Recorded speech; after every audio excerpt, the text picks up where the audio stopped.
The night had just begun in Los Angeles, a city of neon lights, restless footsteps, and countless unheard stories.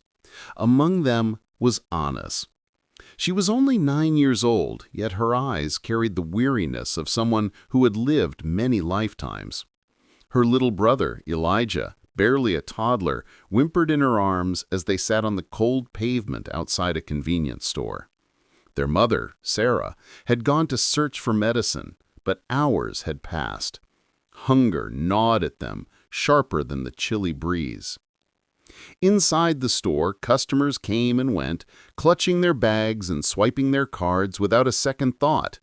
To Anna, each cart piled with groceries felt like a feast out of reach. She pressed Elijah closer, whispering comfort she didn't believe herself. Finally, summoning courage bigger than her small frame, she pushed open the glass door and stepped inside. Heads turned, not out of cruelty, but because it was unusual to see a barefoot girl with tangled hair and a baby in her arms. She walked slowly to the counter, her voice barely rising above a whisper. "Sir, could I please have some milk? My brother is hungry." The cashier frowned, glancing toward the manager. "Do you have money?" Anna's lips trembled. She shook her head. And then, gathering strength from somewhere deep inside, she said words that silenced the room. "I promise to pay when I grow up." The store fell quiet. People stared, some awkwardly pretending not to hear. A few muttered under their breath, others shifted uncomfortably. But in the back of the line stood a man who did not look away. His name was Jerome Carter, a self-made millionaire, known in the city for his empire of tech companies, but to Anna, he was just another stranger. Jerome had stepped into the store to buy nothing more than bottled water. But as he watched this tiny girl standing so firmly, clutching her baby brother as if her arms alone could shield him from the world, something in his chest stirred. He knew hunger. He knew desperation. He had clawed his way out of it decades ago, and the memory had never left him. He walked to the counter. "Add a gallon of milk to my order," he told the cashier. Then, crouching to Anna's level, he asked gently, "What's your name?" "Anna." "And this little guy?" Jerome smiled faintly, nodding at Elijah. "Elijah.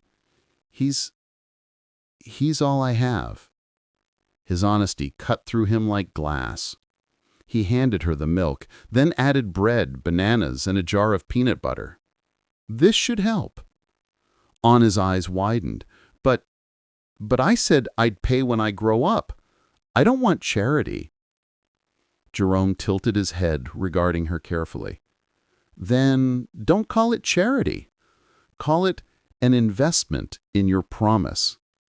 For the first time that night, Anna smiled, small, cautious, but real. Outside, Jerome watched as she carefully fed Elijah from the milk bottle. She didn't gulp down food for herself. She made sure her brother was fed first. That image, a child caring for a child, haunted Jerome. He could have left then, and no one would have thought less of him, but something held him in place. He asked softly, "Where's your mom?" Anna hesitated. "She went to find medicine. She always comes back," but her voice betrayed doubt. Jerome's instincts screamed at him. This was not a safe situation. A girl so young left to fend for her baby brother in the streets, in a city that could swallow them whole.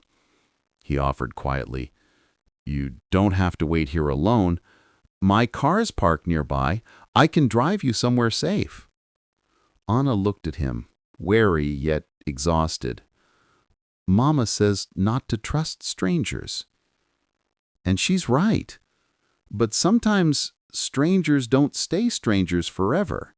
Sometimes they become the people we needed all along.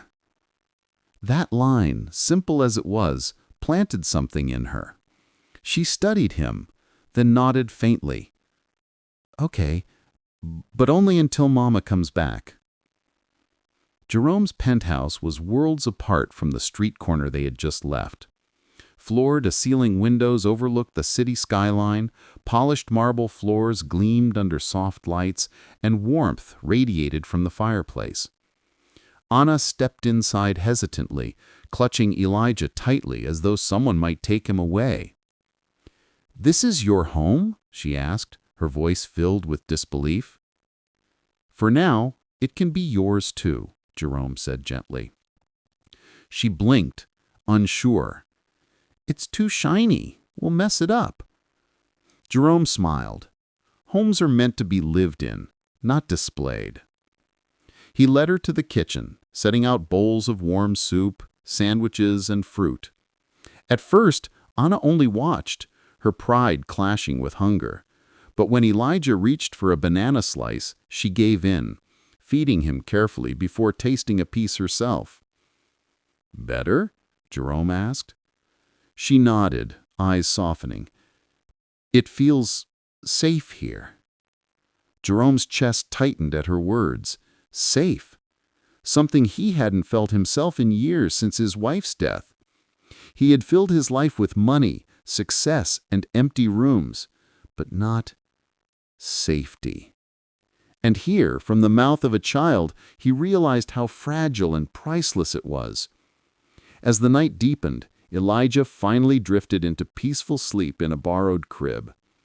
Anna sat at the counter, pencil in hand, sketching on a scrap of paper Jerome had given her. She drew a small house with 3 stick figures, a girl, a baby, and to Jerome's surprise, a tall man beside them. She pushed the paper toward him shyly. "It's us. Trying." Jerome swallowed hard.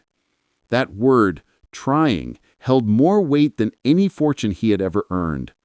Trying meant hope. Trying meant trust. He folded the paper carefully, as if it were gold. "It's beautiful, Anna." Before bed, Anna whispered one last thing. "Promise me you won't stop looking for Mama. She always comes back. She has to." And for the first time in years, Jerome Carter, the man who thought he had everything, felt the quiet stirring of something he didn't know he was missing. A purpose worth living for. The city glittered beneath Jerome's penthouse windows like a restless sea of lights, but he barely noticed. He sat slouched in the leather armchair, the hum of the heater filling the silence. In the guest room, Anna and Elijah finally slept, warm, safe, fed. But their mother, Sarah, was still missing. Jerome couldn't shake her face from his mind. Wary, proud, eyes carrying years of exhaustion. She had meant to return to MacArthur Park that afternoon, he was sure of it. But hours had passed. The sun had set. Now the only thing Jerome had was silence. He checked news updates, hospital intakes, police reports. Nothing. No arrests. No woman matching Sarah's description. Just emptiness. At 3 a.m., Jerome picked up his phone, staring at the number for a long time before pressing call. On the other end, a groggy voice answered. "Jerome, you calling me in the middle of the night? Someone dead?" "Not yet," Jerome said grimly, "but I'm afraid someone might be if I don't act." The man on the other line was Michael Sandler, an old friend and a retired LAPD detective who now ran a private investigation firm. "I need to find a woman," Jerome said. "Early 30s, thin, dark hair, struggling with mental health, last seen at MacArthur Park, possibly looking for medicine for her son." Michael paused. "Homeless?" "Yes." "And this woman, she means something to you?" "She means something to a little girl asleep in my guest room," Jerome answered firmly. There was a whistle on the other end of the line. "All right, I'll put my team on it at sunrise. Bill me whatever it takes." "You got it." By dawn, Jerome finally drifted into a restless sleep. He woke to the smell of toast and the soft clink of dishes. Groggy, he padded into the kitchen and found Anna standing on a stool, watching bread in the toaster like it was the most important performance in the world. She turned at the sound of his footsteps. "Good morning, Mr. Carter." "Morning, Anna," Jerome said, rubbing his eyes. "You didn't have to make breakfast." She shrugged, her small shoulders lifting with practiced wisdom. "Mama says if someone gives you a roof, you better give them a reason not to regret it." Jerome smiled, more deeply than he had in months. "Well, consider this toast a very good reason." They sat together at the kitchen island, Jerome with coffee, Anna with orange juice, and Elijah gurgling happily in a bouncer seat Jerome had ordered before sunrise. He kept the conversation light, asking her favorite color, favorite book, if she liked animals. She answered carefully at first, then with more ease, until finally she told him about a stuffed raccoon she once found in a trash bin and named Buttons. Jerome laughed, really laughed. But when he asked about Sarah, Anna's shoulders stiffened. "She always comes back," she whispered. "Do you remember where she went yesterday?" "The pharmacy on Wilshire, but I don't think she made it. Sometimes she gets stuck." "Stuck?" Jerome leaned closer. Anna looked down at her juice. "Her head gets loud. She can't breathe right. Then she runs. Last year she disappeared for 2 days, came back with cuts on her hands, said she fought shadows." Jerome reached over, gently covering her small hand. "I've got someone helping me look for her. A good man, used to be a cop." Anna blinked hard. "You promise?" "I do," Jerome said. Later that morning, Michael called back. "Jerome, we might have something. A woman matching Sarah's description was seen near a closed clinic on Temple Street. She was confused, barefoot, asking for baby aspirin." Jerome's grip on the phone tightened. "Did anyone call emergency services?"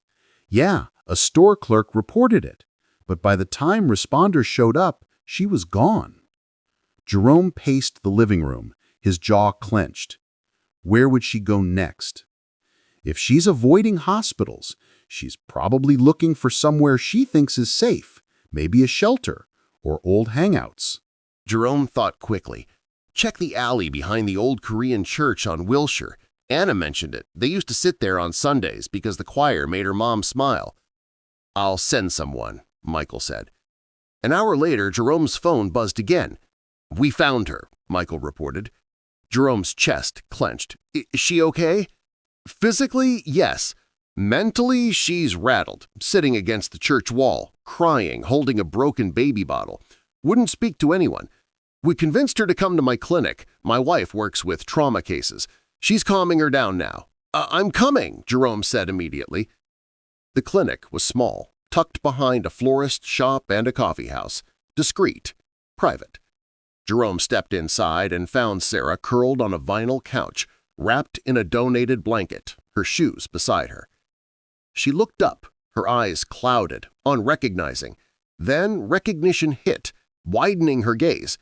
"Where's Anna?" "She's safe," Jerome said softly, "with Elijah at my place." Sarah sagged with relief, then panic returned. "I didn't mean to leave her. Elijah was coughing. I didn't have medicine. I was trying—" "I know," Jerome interrupted gently. "You were doing your best." Tears spilled down her face. "I didn't think you'd still be looking. I promised Anna I would." Her voice broke. "Why do you care? Why are you doing this for us?" Jerome sat beside her, lowering his voice. "Because I can. Because people deserve more than just survival." Sarah shook her head. "What if I mess this up?" "You probably will." Her head snapped up at his bluntness. "But so do we all. That doesn't mean you don't deserve another chance." She laughed then, broken, watery, but real. "You're not what I expected." "Neither are you," Jerome replied softly. They sat in silence until Jerome finally said the words that would change everything. "Come home." Sarah stared at him. "To your place?" For now, until we figure out the next step, you have a daughter waiting for you and a son who finally slept through the night." Her body trembled. Then, slowly she nodded. For the second time in 2 days, Jerome Carter lifted a piece of the broken world into his arms and carried it home. When the elevator doors opened to the penthouse, Sarah stepped inside cautiously, crossing a threshold into another world. Her clothes were clean, donated by the clinic, but her movements were still tentative, eyes darting to every corner. "Mama!" Anna's cry echoed as she bolted down the hallway, bare feet padding against the polished floor. Sarah dropped her bag and sank to her knees as Anna crashed into her arms. They clung together like two halves of a soul, trembling with relief. "I was so scared," Anna whispered. "I'm here now. My mind, it got loud, but I came back." Jerome stood quietly by the kitchen island, watching as something old and hollow cracked open in his chest. When Elijah stirred from his nap, Sarah scooped him up, kissing his head fiercely. "I forgot how heavy he's gotten." "That means he's been eating, twice a day, more if Anna talks me into it." Sarah turned toward him with teary eyes. "You bought him a bouncer chair?" "We even bought bananas," Anna said proudly. Sarah looked around the penthouse again, still cautious, still tense, but now grounded by the weight of her children in her arms. For the first time in a long time, she let herself breathe. The days that followed Sarah's return felt like walking on new ground, shaky at first, but firmer with each step. Sarah kept expecting the dream to collapse. She would wake in the middle of the night, clutching Anna's hand or checking Elijah's breathing, half convinced that the penthouse, the meals, the warmth were all illusions. But every morning the same things greeted her. The smell of coffee drifting from the kitchen, sunlight flooding through the wall of windows, and Jerome, already awake, already waiting. At first she kept her distance, gratitude mixed with suspicion. She had learned too many times that kindness often came with hidden strings. Jerome seemed different, but seeming was dangerous. Still, she couldn't deny what she saw in Anna's face. Her daughter was laughing more, sleeping better, asking questions with the curiosity of a child who felt safe. Elijah, too, was thriving, his cough fading, his cheeks finally filling with the softness of babyhood instead of the sharpness of hunger. One morning, as Sarah folded laundry on the guest bed, Anna bounced onto the mattress with a grin. "Guess what?" Anna whispered conspiratorially. "What?" Sarah asked, raising an eyebrow. "Mr. Carter said we could build a pillow fort in the living room tonight." Sarah froze. "A fort?" Anna nodded eagerly. "He said he's the master architect of blanket cities." Sarah almost laughed, but the sound caught in her throat. "Baby, we can't. This isn't our house." "It's ours for now," Anna said with the blunt certainty of children. "He wants us here, Mama." That evening, Sarah walked into the living room to find Jerome on his hands and knees, dragging cushions from the sectional sofa. Anna was already draping sheets over the frame of chairs, while Elijah babbled happily in his bouncer, clapping his tiny hands. "What exactly is going on here?" Sarah asked, crossing her arms. "Engineering excellence," Jerome replied deadpan, balancing a chair leg on a stack of pillows. Anna popped her head out from under a blanket. "Mama, come help. We're building the Great Wall of Cozy." Despite herself, she found her lips twitching. She knelt and began tying corners of a sheet to lamp posts. By the time they finished, the entire living room had been transformed into a glowing cavern of blankets, with fairy lights Jerome had dug from storage twinkling along the ceiling. Inside, the three of them piled together with Elijah nestled between them. Anna declared herself Queen of Pillowland, while Jerome was dubbed Royal Engineer. Sarah, blushing at her daughter's insistence, became the Queen's brave mother. For the first time in years, Sarah laughed until her sides hurt. Later, after Anna and Elijah had fallen asleep inside the fort, Sarah emerged quietly to find Jerome in the kitchen, sipping tea. "You didn't have to do all this," she said softly. "I wanted to. Childhood shouldn't just be about surviving." Sarah leaned against the counter. "You talk like you know." Jerome studied the steam rising from his mug. "I don't, actually. My daughter never got the chance." The words hit like a sudden gust of cold air. Sarah blinked, unsure if she had heard right. "Your daughter?"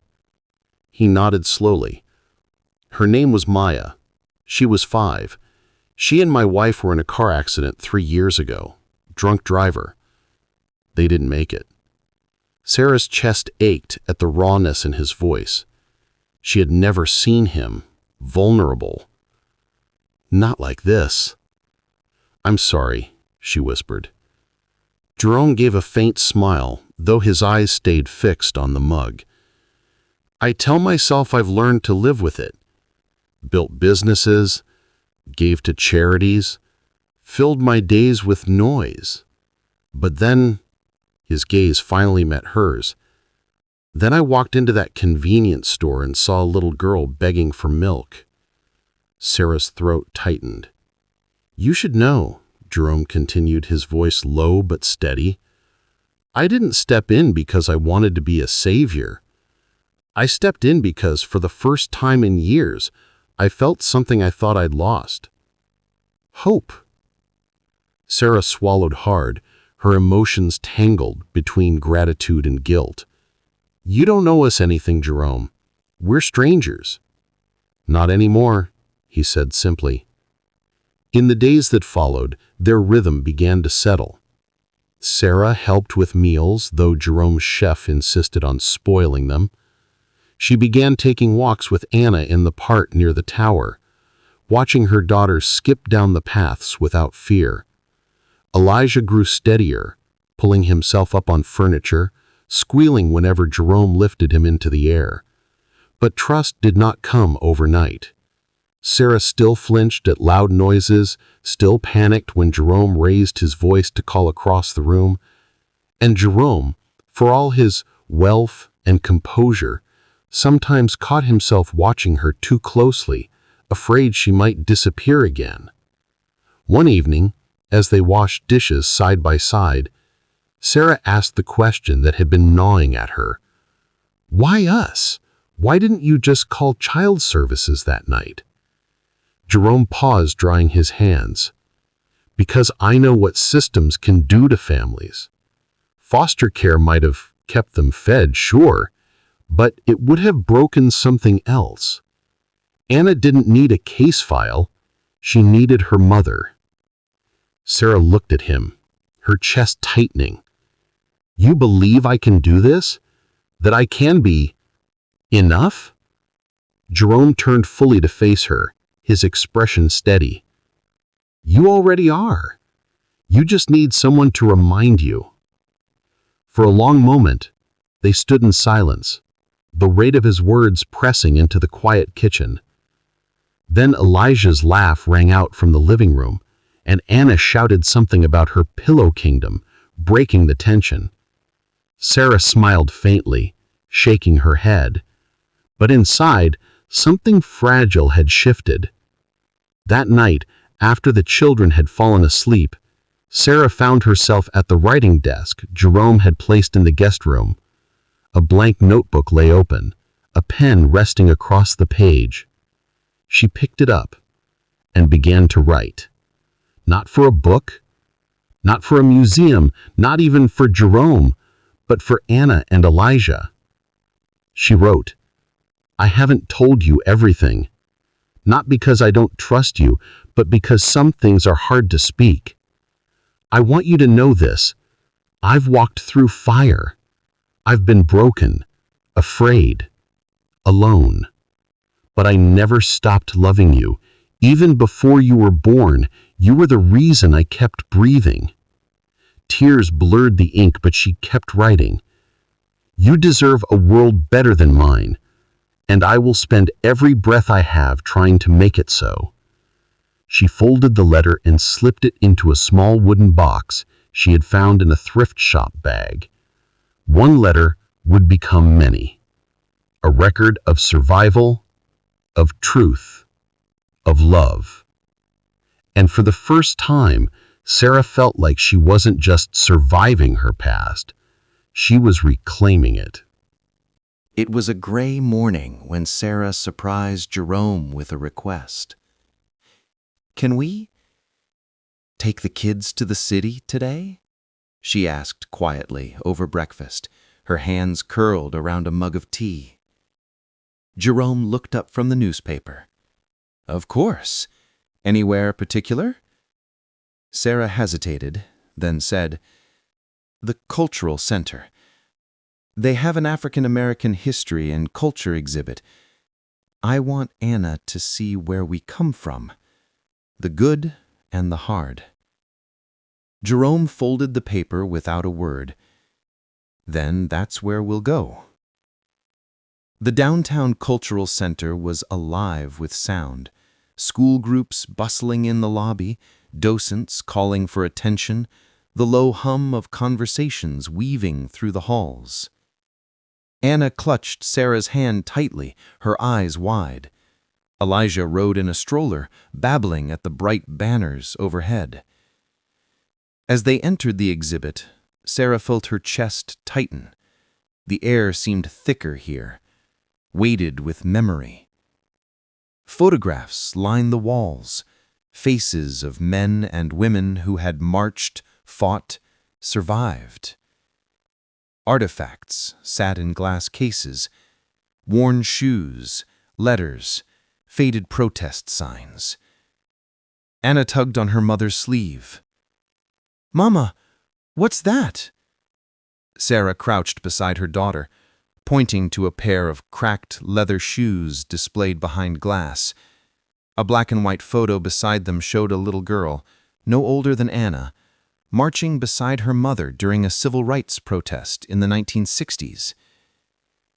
"She was only 8, Sarah whispered. Her voice trembled. "Look at her face. Like she knew the world would try to silence her, and she still stood tall." Anna pressed her nose against the glass. "She looks brave." She was. "And so are you." Jerome stood a few steps back, watching quietly. He didn't intrude. He understood this was not just a visit. It was a reckoning. They moved slowly through the exhibit. Anna asked 100 questions, her curiosity bubbling over. Some were thoughtful, others hilariously childlike. Elijah squealed and giggled whenever he spotted a photograph with children in it, pointing with chubby fingers as if recognizing something familiar. But it was Sarah who lingered the longest. She stopped at a wall filled with framed letters and journal entries written by women during times of struggle, freedom marches, riots, quiet acts of resistance. Her eyes caught on one passage, written in looping cursive on aged paper. She read aloud, her voice barely steady. "Even in the fire, I still believe in blooming. Even in the silence, I still sing my name." Her throat closed. She turned to Jerome, who stood nearby with reverence in his gaze. "I want to write something like that, not for the museum, for Anna, for Elijah, so they always know where we came from." Jerome's voice was gentle. "You already are, every day." That evening, back at the penthouse, Sarah sat at the dining table with a pen and fresh paper. Anna curled on the couch with crayons. Elijah slept in his crib. Jerome worked quietly nearby, his presence steady but unobtrusive. Sarah began to write, not just a letter, but a story. "There are things I haven't told you, Anna and Elijah, not because I'm ashamed, but because they hurt. I want you to know I have walked through fire. I have been broken, afraid, alone. But I never stopped loving you. Even before you were born, you were the reason I kept breathing.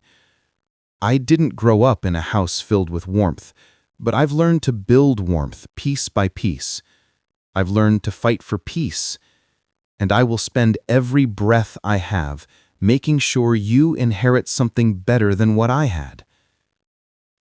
She paused, staring at the page through tears. Then she signed it, "With all my heart, your Mama." When she finished, she slipped the letter into the wooden box she had started, a growing archive of truths. Stories weren't just kept in museums. They were kept in whispers, in pages, in the brave act of telling. The next morning, Sarah found herself in the kitchen, sipping coffee, while Jerome read the paper. "I've been thinking." "That sounds serious," Jerome teased, folding the newspaper. Sarah smiled faintly. "I don't just want to survive anymore. I want to build something. I want to give Anna and Elijah more than food and shelter. I want to give them a story they can be proud of." "You already are," Jerome said. "No," Sarah insisted, shaking her head. "Not just for them, for other women too, for anyone who's ever felt invisible. I want to tell the truth, maybe even write it down." Jerome leaned forward, eyes thoughtful. "Then do it. Write it. Speak it. Don't wait for the perfect time. The perfect time is never coming. Start now." Sarah looked down at her hands, calloused and scarred, but steady. For the first time, she believed she could. That week, Sarah began setting aside an hour each evening to write. At first, the words came haltingly, fragments of memory, flashes of pain. The nights under the bridge, the hunger, the shouting, the day she begged for milk. But slowly, the fragments began to stitch into sentences, the sentences into pages. Anna would sit nearby, scribbling in her own notebook, proudly declaring that she was writing too. Elijah would crawl under the desk, banging toys against Sarah's feet until she scooped him up and kept writing with him in her lap. The room filled with laughter, with noise, with life.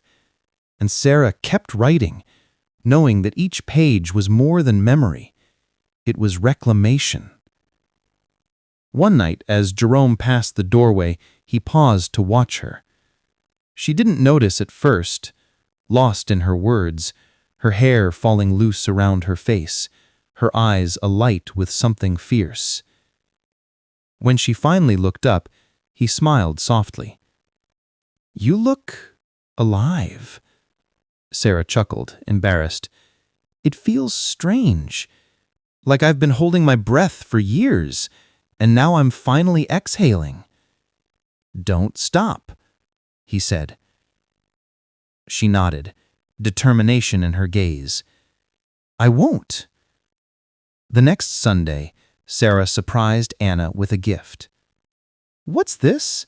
Anna asked, eyeing the small box. "Open it," Sarah said. Inside was a notebook, its cover decorated with bright flowers. "For your stories, because one day you'll tell your own." Anna's eyes sparkled. "I'm going to write about our fort and the museum and how Elijah always steals my crayons." Sarah laughed. "That's a good start." Anna hugged the notebook to her chest. "I want to write brave things, like you, Mama." Sarah's eyes filled. "You already do." As days turned into weeks, Sarah's writing box grew heavier. Letters, journal entries, half-finished pages, all pieces of a life once defined by pain, now reshaped by resilience. But she knew writing wasn't just for her children anymore. It was for herself, for every woman who had ever felt invisible. And deep inside, Sarah realized something extraordinary. She wasn't just surviving. She wasn't just reclaiming her story. She was becoming the storyteller. The invitation came on a rainy Thursday afternoon. Jerome placed a thin envelope on the kitchen table while Sarah was folding laundry. "Something came for you." She frowned, wiping her hands before picking it up. The logo on the corner read, "Community Voices Initiative." Her pulse quickened. She tore it open and read silently, her lips moving. When she reached the end, she froze. They want me to speak." Jerome leaned against the counter, watching her carefully.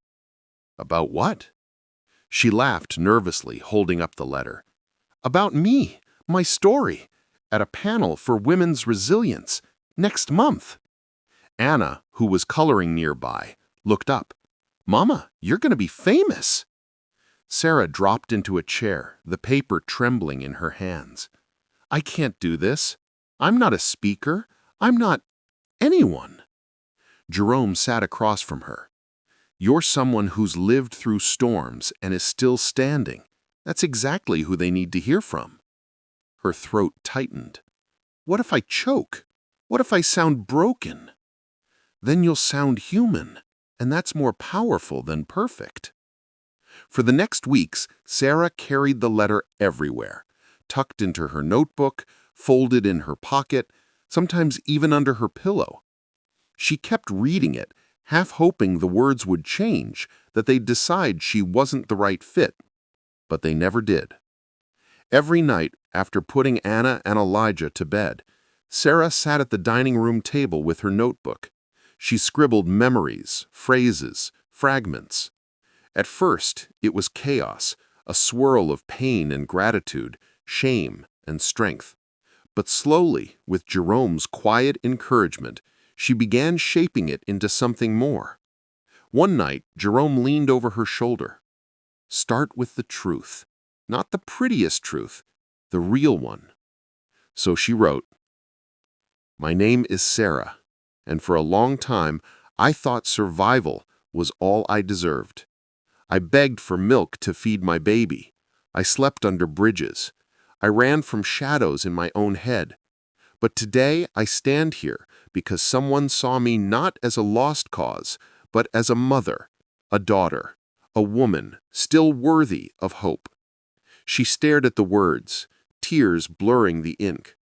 For the first time, she believed them. The night before the panel, Sarah sat on the edge of the bed, restless. Jerome found her staring out at the city lights, chewing her lip raw. "I can't do this," she whispered. "Yes, you can," Jerome said, settling beside her. "You don't have to be perfect. You just have to be present." She shook her head. "What if they look at me the way people used to, like I'm dirt, like I don't belong there?" Jerome reached for her hand, firm but gentle. "Then you look back, and you remind yourself you're not standing there for their approval. You're standing for Anna, for Elijah, for every version of you that thought she didn't matter." Her eyes stung. Slowly, she nodded. The auditorium was smaller than Sarah expected, but it felt enormous when she stepped inside. Rows of chairs stretched out, already filling with faces. Students, teachers, community leaders, mothers with children on their laps. Her heart raced so hard she thought she might faint. Anna squeezed her hand. "You'll do great, Mama." Elijah, strapped in his stroller, gurgled happily, as if echoing the sentiment. Jerome touched her shoulder. "I'll be right there in the front row." She swallowed hard, nodding. The panel began. Other women spoke first. An entrepreneur who had built a business after losing everything. A nurse who had survived domestic violence. A poet who had battled addiction. Their voices were strong, their stories raw. Then the moderator called her name. Sarah rose on shaky legs, every step to the podium echoing like thunder in her ears. She clutched the paper in her hand, but when she reached the microphone, she couldn't read it. Her vision blurred, her hands shook. For a moment, panic threatened to crush her. Then, from the corner of her eye, she saw Anna's face in the crowd, eyes wide, glowing with trust. And she remembered Jerome's words, "Just be present." So she lifted her head and began. "My name is Sarah," she said, her voice trembling at first, but growing steadier. "And I didn't come here because I have all the answers. I came because I know what it's like to have none." The room went still. "I know what it's like to choose between food and shelter, to sleep with your children pressed against you, praying the night will pass quietly. I know what it's like to be so tired you stop dreaming." A few people in the audience wiped their eyes. "But I also know this. Survival is not the end of the story. I used to think I was invisible, that my children and I were just shadows passing through the world. Then someone saw us, not as charity, but as people, and that gave me the courage to see myself again." Her voice broke, but she pressed on. "I'm still learning. I still stumble. But every day I fight not just to survive, but to build a life worth handing to my daughter and son.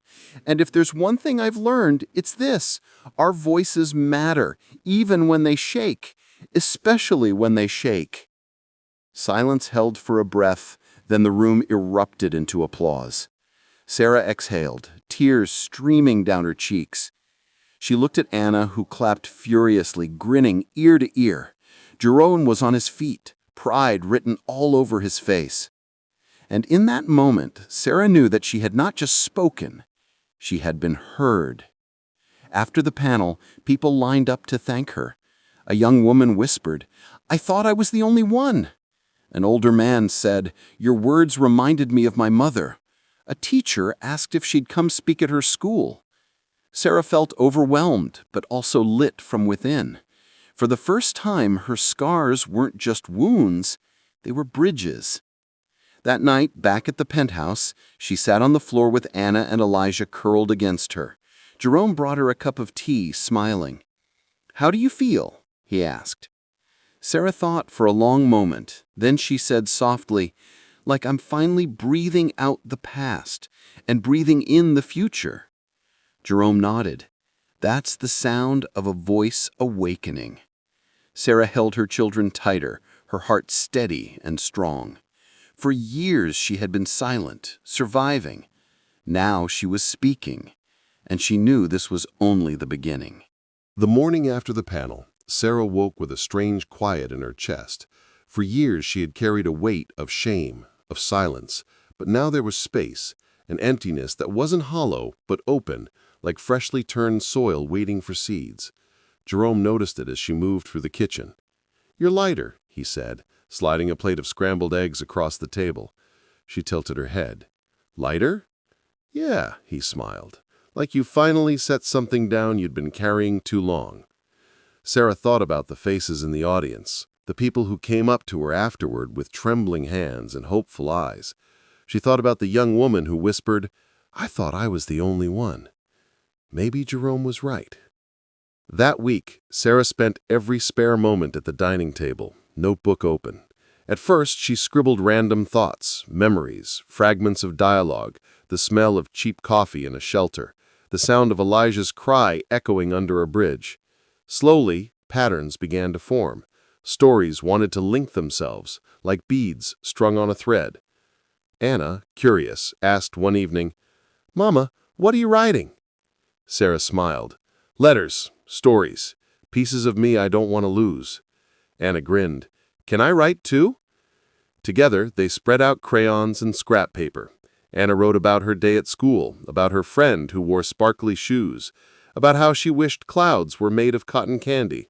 Sarah laughed and added Anna's chapter to her box of letters. "You've got the writer's spirit," Sarah told her. "I got it from you," Anna replied matter-of-factly. A week later, Sarah received another letter, not from her mother, not from the community center, but from Miss Linda, one of the panel organizers. "Sarah," the note began, You have a gift, not just for surviving, but for telling. Would you consider leading a small group at the center, a circle for women like you, mothers, survivors, dreamers, who need a place to put their truths into words? Sarah's heart skipped. Lead? Her? She wasn't a teacher. She wasn't trained. But the idea tugged at her like a thread she couldn't ignore. That evening, she showed Jerome the letter. He read it, then looked at her with quiet certainty. You should do it. Her stomach flipped. What if I mess it up? Then you'll learn. But what if you don't mess it up? What if you help someone find their voice, the way you're finding yours? The first session was scheduled for a Thursday evening. Sarah arrived at the center early, her notebook clutched tight, nerves buzzing. The room was small, just a circle of mismatched chairs, a whiteboard with dried-up markers, and the faint smell of coffee drifting from the hallway. 10 women showed up. Some were young, still teenagers. Others had gray streaks in their hair. A few carried babies, balanced carefully on their hips. They sat cautiously at first, guarded, arms crossed. Sarah cleared her throat, hands trembling. I'm not a professional. I'm just someone who's walked through fire and lived to tell about it. This isn't a class. It's a circle, a place for words that don't always have a home. Here we don't need to be polished, we just need to be honest. She paused, looking around. So, here's my question. When was the first time you realized you were more than what happened to you? The room stayed quiet for a long moment. Sarah worried she had asked too much too soon. But then, a woman with tired eyes lifted her chin. The day I left, she said softly. When I packed my kids in the car and drove until the tank was empty. That's when I knew I wasn't just surviving, I was choosing. Another woman whispered, when my daughter was born. Someone else said, when I went back to school at 35. The words came slowly at first, then poured out like a flood. Stories of broken homes, of nights spent hiding, of mornings when courage meant just getting out of bed. Sarah listened, nodding, heart full. At the end, she read one of her own pieces. I begged for milk and found a miracle. I thought I was falling apart, but it really was the beginning of becoming whole. The women clapped softly. One reached across the circle and squeezed Sarah's hand. You made this feel possible. Sarah swallowed the lump in her throat. You make it real. The circle became a weekly ritual. They called it Still Standing, named by Sarah, after a phrase that kept echoing in her mind. Each week, more women showed up, sometimes bringing friends, sometimes bringing nothing but their wounded, determined selves. They wrote letters to their younger selves. They wrote poems that rhymed awkwardly, but carried thunder in their lines.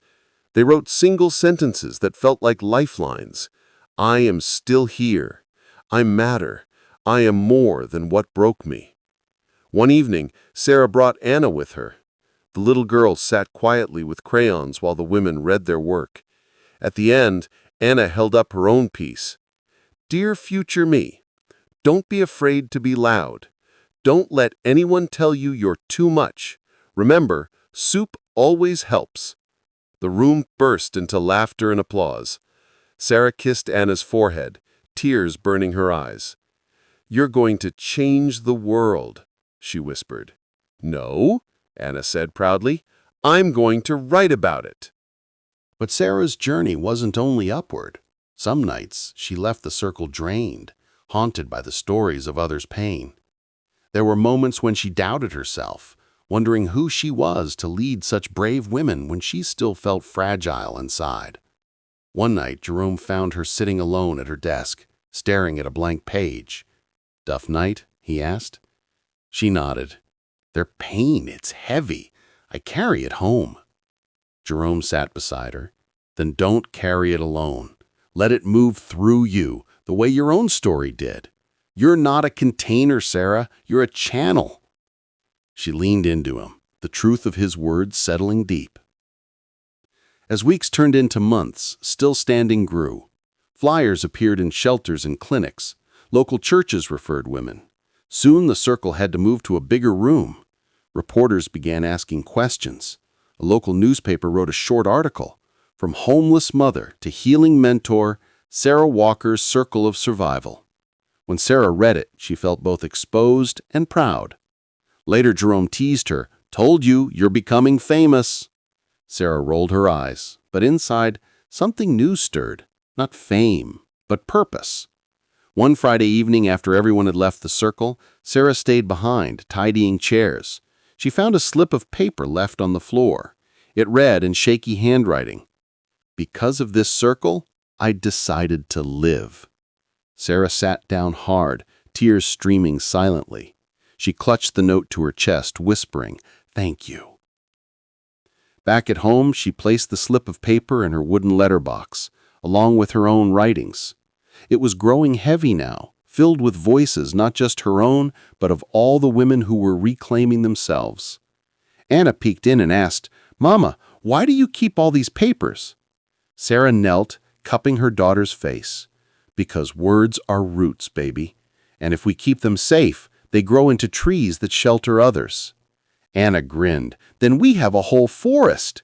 Sarah laughed, hugging her. "Yes, a forest called hope." That night, after the kids were asleep, Sarah returned to her desk.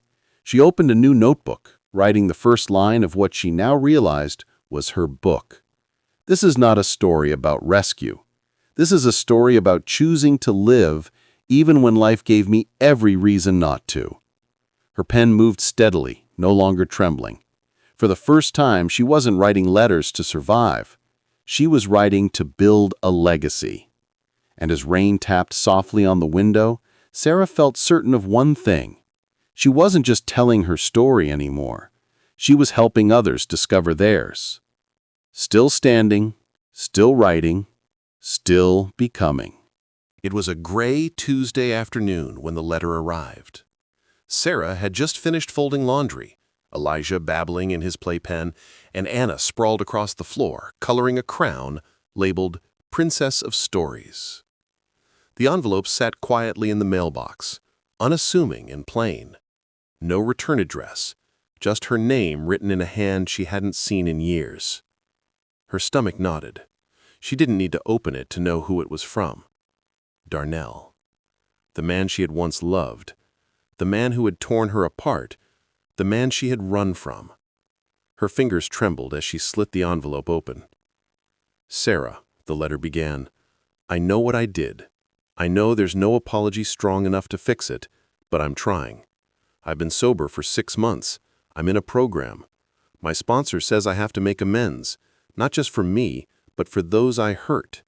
I'm not asking for anything, just wanted you to know I'm still alive. And I finally see it, what I became, what I did to you, to our kids. If you ever want to talk, here's a number. If not, I understand. Darnell." Sarah's vision blurred as she lowered the paper. Her hands shook so badly she almost dropped it. It felt like a crack in the foundation she'd been building for years, not wide enough to topple everything, but deep enough to rattle her to her core. She stumbled onto the porch, clutching the letter, cold air biting her skin. For a long time, she just sat on the swing, staring into the distance. When Jerome came home, he found her there, the letter still clenched in her fist. "What's that?" he asked gently. She didn't look at him. "It's from Darnell." Darnell's jaw tightened. "He's out?" "Not yet, still inside, but he says he's clean, says he's sorry." Silence stretched between them. Finally, Jerome asked, "How do you feel?" Sarah let out a bitter laugh. "I don't know. Angry, relieved, disgusted, and somehow not surprised." "You don't owe him anything," Jerome said softly. "I know," she whispered, "but part of me wants to hear it, not for him, for me." Jerome touched her hand. "You don't have to decide tonight, or ever. You get to choose." Sarah nodded, though her chest still felt like a storm. That night, after the kids were asleep, Sarah sat at her desk. She didn't call the number. Instead, she wrote. "Darnell," she began, "you broke me. You cracked things inside me I didn't even know could break. You made me question my worth, my strength, my voice. but I've found all of it again, without you, because of you maybe, but never with you. I don't need your apology to heal, but I hope for your own soul that you mean it. If you ever speak to Anna or Elijah, it will be because they choose to, not because I let you back in. You lost that right the day you raised your fist instead of your heart. I forgive you because I want peace, but I won't forget, and I won't go back. Sarah. When she was done, she folded the letter and placed it in her wooden box with the others. She never intended to send it. It wasn't for him, it was for her. Another chapter written, another scar reclaimed. Days passed, and the letter stayed heavy in her mind. Sometimes she would reach for her phone, almost dialing the number, but she never pressed call. Instead, she poured her energy into still standing. The group was thriving. More women came every week sharing stories that stitched together a quilt of resilience. One night, a woman whispered after the session, "Because of this circle, I finally slept through the night. I didn't think that was possible anymore." Sarah carried those words like armor. Then another unexpected letter arrived, this time not from Darnell, but from the community center. "We'd like to offer you a seat on our advisory board," it read. "Your story struck a chord, and your workshop is changing lives. We think you could help shape our programs moving forward." Sarah laughed out loud when she read it, half disbelief, half wonder. "Me, on a board?" she asked Jerome that evening. He folded the newspaper and looked at her with a smile. "Why not you? You've lived more than half the people in this city combined, and you've turned it into hope. That's leadership." Sarah's throat tightened. She thought of the little girl she once was, the one who begged for milk in a store aisle, barefoot and hungry. Would that girl believe she'd grow into this woman? She accepted. The first board meeting was nerve-wracking. She sat in a circle of older women, social workers, counselors, directors, all polished and professional. Sarah felt out of place in her thrift store blazer and nervous smile. But when the discussion turned to new programs, she lifted her hand. "I'd like to propose a writing workshop," she said, "for survivors. A place where they can tell their stories, not just to heal, but to reclaim their narrative." The room fell quiet. Then Ms. Linda nodded slowly. "That's powerful. What would you call it?"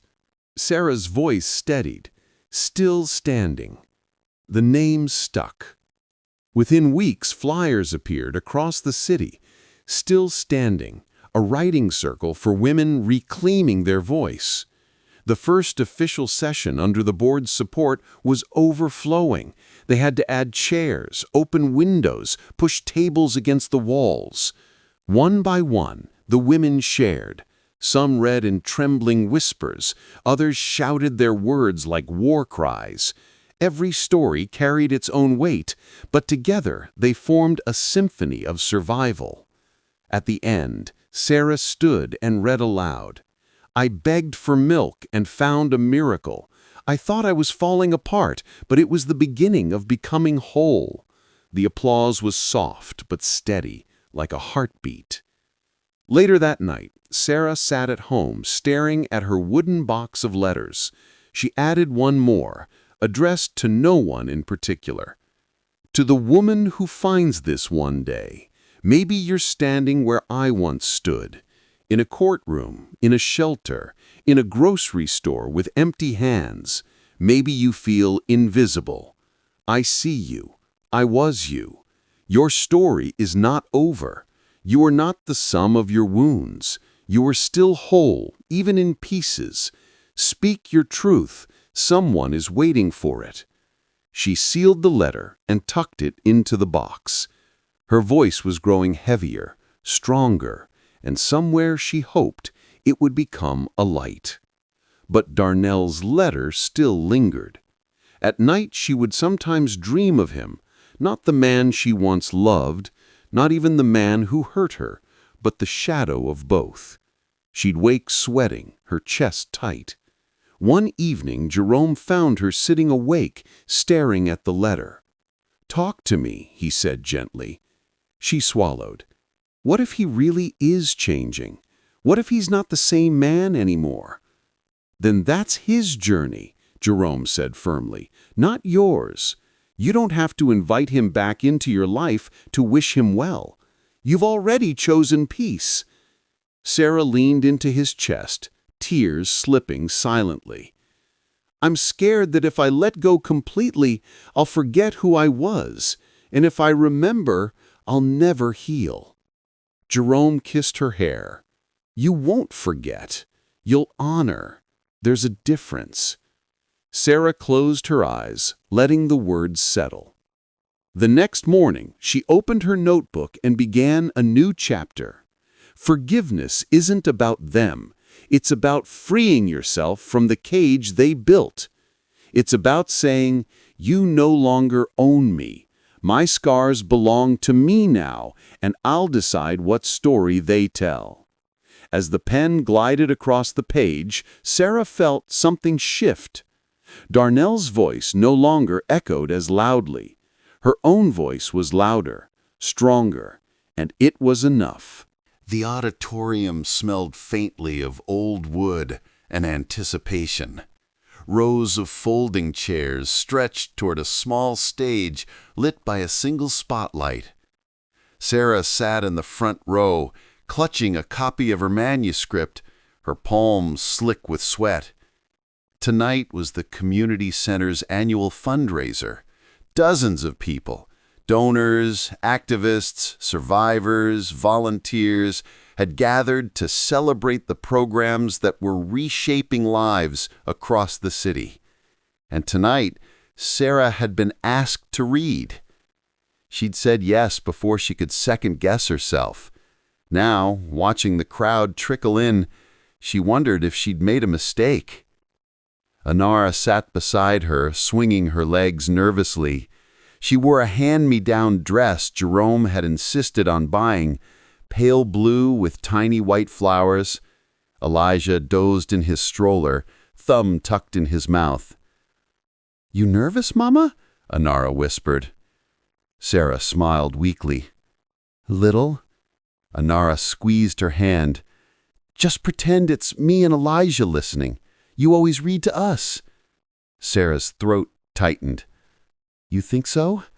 Anara nodded with certainty. "You're the bravest person I know." The words landed deep, steadying her heartbeat. When the program began, Miss Linda introduced Sarah with a warmth that filled the room. Some stories are heavy, some are sharp, some are so fragile you think they might break if spoken aloud. And some are all of those things, yet they still rise. Tonight, we're honored to hear from one of those voices. Please welcome Sarah Carter. Applause rippled through the room. Sarah rose, her knees trembling, and stepped onto the stage. The microphone stood taller than she expected. She adjusted it with shaky hands, staring at the faces before her. Some were strangers, some were women she'd come to know in still standing. A few were men in suits, donors who probably lived lives far removed from hers. And in the back, Jerome leaned against the wall, arms folded, his steady gaze locked on her like an anchor. She opened the manuscript. Her voice wavered at first, then steadied. "There was a night I thought I wouldn't make it. A night when the walls felt like they were closing in and every breath hurt. I wanted to disappear. But then there was Anara. She asked me for milk, and I realized if I gave up, she would never know what hope tasted like. So I stayed. I fought. I crawled through shadows to find light. And tonight, I'm still standing." Her words filled the hall, echoing back at her. The room was silent, hanging on each syllable. She turned the page. "We think survival means we're weak, that survival means we should be ashamed. But survival is sacred. Survival is strength. Every scar I carry is proof that I am still here. Proof that broken does not mean destroyed. proof that tomorrow can be different. A lump swelled in her throat, but she pushed through. I am not invisible anymore. My children are not invisible. We are not the shadows of what was done to us. We are the light of what we chose to become. Her voice cracked at the last line, and she closed the manuscript. The room erupted into applause. Sarah blinked rapidly, fighting tears. She hadn't expected the sound, the roar of hands clapping, of people rising to their feet. It was overwhelming, healing, terrifying, beautiful. Anara leapt from her chair and ran up to hug her. Sarah bent down, arms wrapping tightly around her daughter. "You did it, Mama," Anara whispered against her ear. Sarah whispered back, "No, we did it." Later that evening, as the fundraiser ended and guests mingled, a woman in her 40s approached Sarah. She wore a sharp blazer, her hair cut neatly to her jawline. "Sarah Carter?" she asked. "Yes." "My name is Evelyn Grant. I work with a small publishing house. I couldn't help but notice the manuscript in your hands. Is that your story?" Sarah hesitated. "It's pieces of it." Evelyn smiled warmly. "I think it's more than pieces. I think it's a book, and I think a lot of people need to read it." Sarah's eyes widened. "You mean publish it?" "That's exactly what I mean," Evelyn said. "If you're open to it, I'd love to talk more." Sarah's mouth dried. She nodded slowly. I'd like that." As Evelyn walked away, Jerome came over, his eyebrows raised. "Who is that?" Sarah pressed the manuscript against her chest, dazed. "Someone who thinks my story is worth printing." Jerome grinned. "Finally! The world's about to hear you the way I always have." That night, Sarah couldn't sleep. She sat at her desk long after midnight, the manuscript open before her. She thought about the girl she used to be, the one hiding under bridges, the one whispering promises of milk she couldn't afford, the one who believed she was too broken to matter. And now, here she was. Not whole, maybe, but healing. Not fearless, but brave. She wrote one last entry for the night. "When I spoke on stage, I thought I was telling my story. But I realized something. It's not just mine. It belongs to Anna, to Elijah, to every woman who has ever had to fight for one more breath, one more day. My story is a bridge, and maybe, just maybe, it will carry someone else across their own dark night." Weeks turned into months. Meetings with Evelyn followed. Drafts were typed, edited, rewritten. The manuscript grew into a book, its title bold on the cover. Still Standing, A Journey from Shadows to Strength. On the day the first copy arrived in the mail, Sarah held it in her hands, staring at the cover until tears blurred her vision. Anna squealed, flipping through the pages. "Mama, your words in a real book!" Elijah toddled over, patting the cover with sticky fingers. Jerome poured champagne, apple juice for the kids, and raised a toast. To Sarah, to the girl who thought she was invisible, and to the woman who showed the world her voice. Glasses clinked. Sarah whispered, almost to herself, "We are still standing."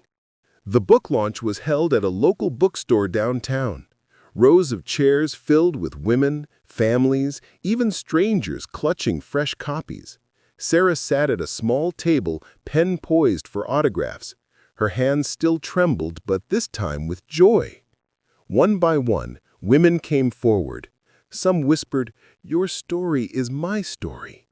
Others simply squeezed her hand with tear-filled eyes. At the end of the line, a young girl no older than 12 stepped forward. She wore a faded hoodie and carried a notebook. "Miss Carter?" she asked shyly. "Yes, sweetheart." The girl held out her notebook. I wrote something too, because of you. Will you read it?" Sarah took the notebook, her eyes softening. She glanced down at the shaky handwriting inside. "My mom says I'm strong, but I don't feel strong. Sometimes I feel small. But maybe one day I'll write a book too, like you." Sarah's chest ached with a fierce, tender pride. She looked back at the girl and said softly, "You are already strong. And when you write your book, I'll be the first in line to buy it." The girl smiled, cheeks flushed, and darted back to her seat. As the evening ended, Sarah stood before the crowd one last time.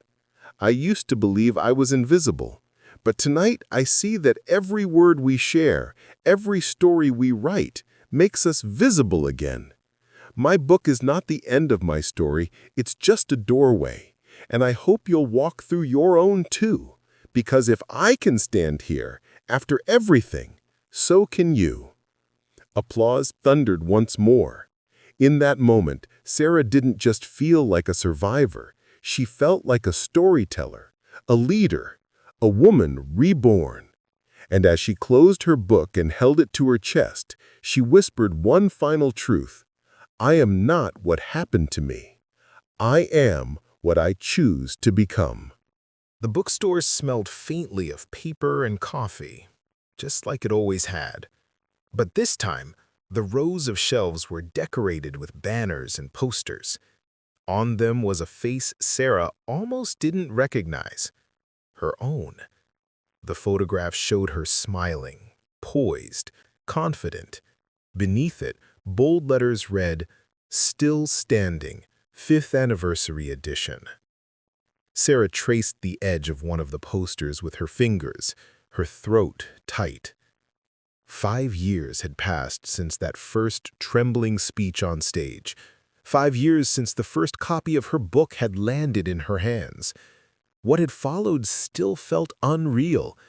Interviews, book tours, community projects funded by royalties, and, most importantly, the letters. Thousands of them, from women and men across the country. Survivors who had read her words and felt less alone. Anna, now 12, bustled past her, carrying a stack of programs. "Mama, they're already filling up seats." Sarah laughed softly. "You're supposed to hand those out, not hoard them." Anna grinned, her hair pulled back into a ponytail.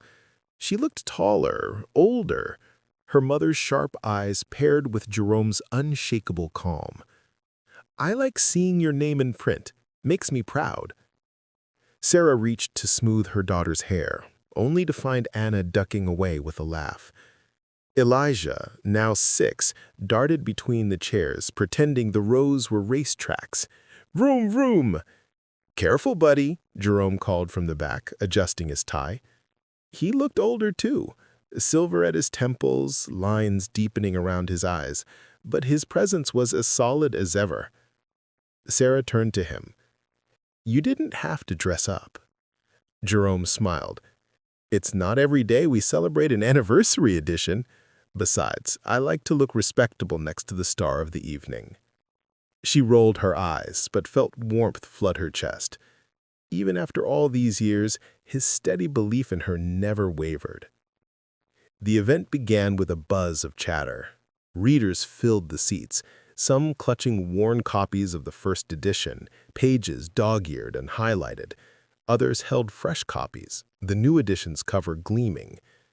When it was time, Sarah stepped onto the small stage. Her heart still pounded the way it always had, but now she knew how to ride the wave of nerves instead of drowning in it. "Good evening," she began, her voice steady. "5 years ago, I stood in a room much like this one, holding a manuscript I wasn't sure anyone wanted to hear. Tonight, I stand here holding proof that not only was it heard, it was carried by you." Applause swelled. She continued, "I wrote Still Standing in the cracks between fear and hope. I wrote it for Anna and Elijah so they'd know their mother's silence was never their fault. I wrote it for myself so I'd stop believing survival made me weak. And I wrote it for you. For anyone who's ever been told they're too broken, too invisible, too small to matter. 5 years later, I know this much. None of us are invisible. A tear slipped down her cheek, but she didn't hide it. Tonight isn't about me. It's about us. It's about the power of choosing, every single day, to rise again. The crowd rose to its feet in thunderous applause. After the event, a line formed for autographs. Sarah signed books, shook hands, hugged readers. Many shared pieces of their own stories, snippets of pain and triumph, whispered across the signing table. One woman, her hands trembling, placed a faded copy of the first edition in front of Sarah. "Your book kept me alive," she said quietly. "When I couldn't see a way forward, your words reminded me I wasn't alone." Sarah's throat closed. She reached across the table, squeezing the woman's hand. "Thank you for trusting me with that. You're still standing, and that's everything." Hours later, when the crowd had thinned and the bookstore was quiet, Sarah, Jerome, Anna, and Elijah lingered among the shelves. "Mama," Anna said, tugging at her sleeve, "when I'm older, I want to write too. But not just about sad things, about adventures, about hope." Sarah smiled, her chest swelling. "Then you will, and I'll be your biggest fan." Elijah clambered onto a chair, holding up a crayon drawing. "I made this during your speech." Sarah took it gently. 4 figures stood beneath a rainbow: a man, a woman, a girl, and a boy. Above them, in big, uneven letters, he had written family. Sarah's eyes blurred. "It's beautiful, Eli." Jerome leaned over her shoulder. "I think we should frame it." Later that night, back at the penthouse, Sarah stood by the window. The city glittered below, just as it had on that first night years ago when Sarah hoped Sarah would ever come back. Only now, the silence wasn't empty. Laughter echoed from the living room, where Anna and Elijah were still chattering. Jerome hummed softly as he poured hot tea in the kitchen. Sarah pressed her hand against the glass. She thought of the girl she'd been, huddled in cold alleys, whispering promises she wasn't sure she could keep. She thought of the night she first knocked on a stranger's door asking for milk. She thought of the woman who had stumbled, terrified, into Jerome's penthouse. And she thought of now. She whispered aloud, to no one and everyone, "We made it." Jerome stepped beside her, handing her a cup of tea. "What's on your mind?" She leaned her head against his shoulder, just remembering and realizing maybe this is what home really feels like. He kissed her hair softly. "It was always yours. You just had to believe it." Sarah closed her eyes, breathing in the warmth. For the first time in her life, the future didn't terrify her.